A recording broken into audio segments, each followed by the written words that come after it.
Hello बच्चों, कैसे हैं आप। उम्मीद करती हूँ आप बढ़िया और एकदम मज़े में होंगे, खुश होंगे और अपनी लाइफ को एंजॉय कर रहे होंगे।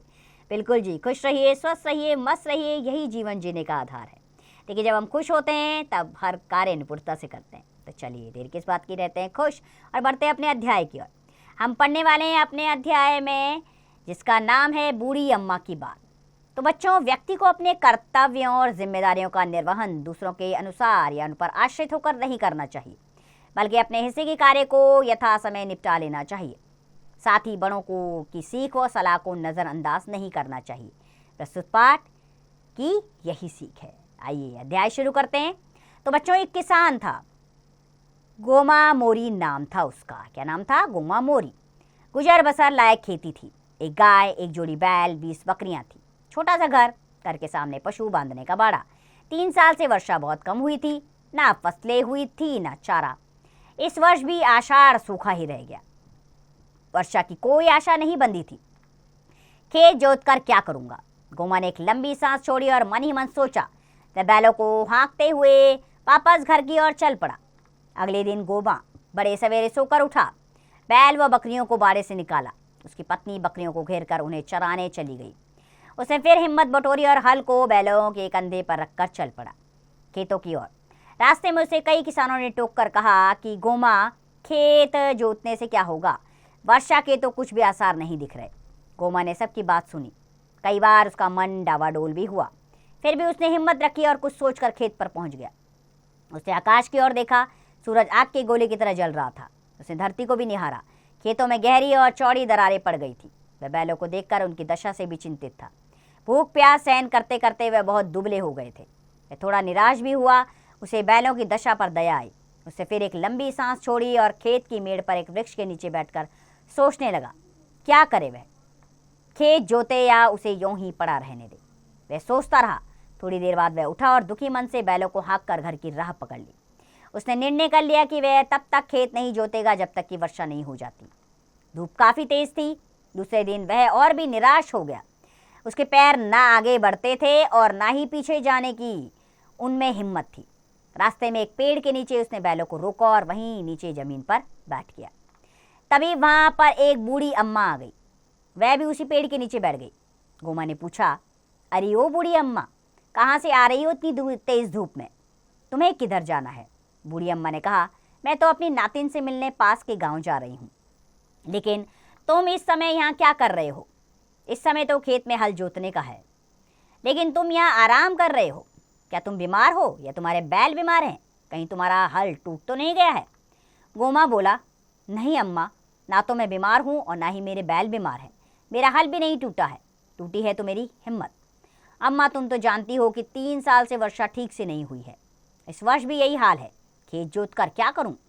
बूढ़ी अम्मा बोली, देखो बेटा, वर्षा तुम्हारे हाथ में नहीं है।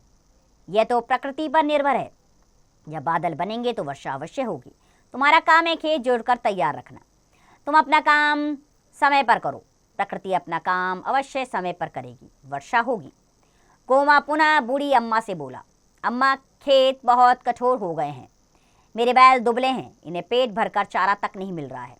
पीने के लिए पानी तक की दिक्कत है। चारा पानी ही क्या, यहाँ तो पेड़ों की पत्तियां तक खत्म हो गई हैं। बेचारे बैल कैसे हल खींचे? वर्षा की आस हो तो हिम्मत भी बंधे। गोमा ने निराश मन से अपनी बात कही। बूढ़ी अम्मा बोली, बेटा, तुम निराशा की बात मत करो। पेड़ों की बात भी तुमने खूब कही। पेड़ तो यहाँ सब लोग काट रहे हैं। देखो, अब पेड़ भी कहाँ बचे हैं। जब पेड़ ही नहीं होंगे तो पत्तियाँ कहाँ से आएंगी? अगर पेड़ अधिक होते तो वर्षा भी अवश्य हो जाती। सारे जंगल से पेड़ों की कटाई जारी है। पेड़ नहीं होंगे तो हरियाली कहाँ से होगी? हरियाली नहीं तो वर्षा भी नहीं। लेकिन जो हुआ सो हुआ। अब तो तुम लोग पेड़ों पर ध्यान दो। तुम निराश मत हो। खेतों में हल चलाओ। उन्हें हाँक जोत कर बोने के लिए तैयार करो। इस मौसम में कभी न कभी तो वर्षा अवश्य होगी। बूढ़ी अम्मा ने मुस्कुराकर गोमा की हिम्मत बढ़ाई। वह उठी और लकड़ी टेकती हुई अपने राह चल दी। वैसे तो गोमा मन से निराश था, मगर बूढ़ी अम्मा की बातों से उसको थोड़ी आशा बंधी।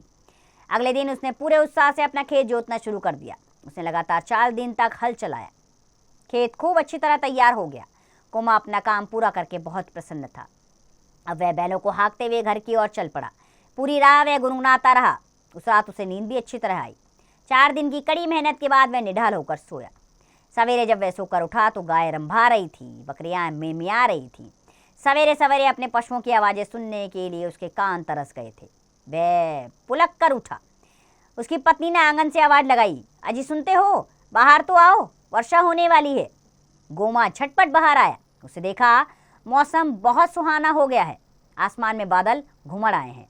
उसे बादलों को जी भर कर निहारा। उसे लगा मानो बादलों से बूढ़ी अम्मा की मुस्कुराती हुई आकृति उभर आई हो। उसे बूढ़ी अम्मा की बात रह रह कर याद आ रही थी। उसने मन ही मन बूढ़ी अम्मा को प्रणाम किया और सोचा कि वह ठीक ही कह रही थी कि तुम अपना काम समय पर करो, बादल बरसते रहेंगे, यानी कि बरसने लगे।